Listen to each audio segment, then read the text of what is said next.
Hello, good day mga kaibigan. Ayan, marami na po tayong mga hiniwang gulay. Ang mga lumang gulay po sa rep ay hiniwa na ng gwapo kong anak para hindi po masira.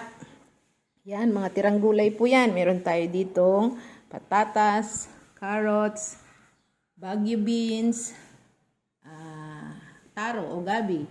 Ayan, meron tayong leeks o pimiento at sibuyas bawang. Meron tayong itlog at konting harina at cornstarch. Okay.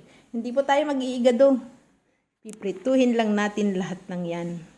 Okay. Lagay na natin tong patatas gawa ng umiitim na. Ayan. Ang carrots. Mukhang madami Ang taro.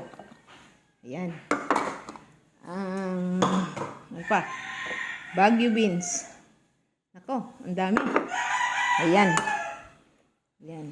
Yung leeks at pimiento. Tapos, itong bawang sibuyas. Okay. Tapos, dami. Ayan. Tapos, lagyan na natin ng cornstarch at harina. Okay. Puro tsansyahan lang po yan. Ayan. Ilagay natin ang itlog. At mamaya ay lulutuin na natin yan. Ipiprito natin yan at ipapakita ko sa inyo kung gaano kalutong. Lagyan natin ng konting oregano powder. Ayan. Konting paminta. Ayan. At konting asin. Ayan. Lagyan natin ng asin. Ayan. Sos, imimikos-mikos na natin yan.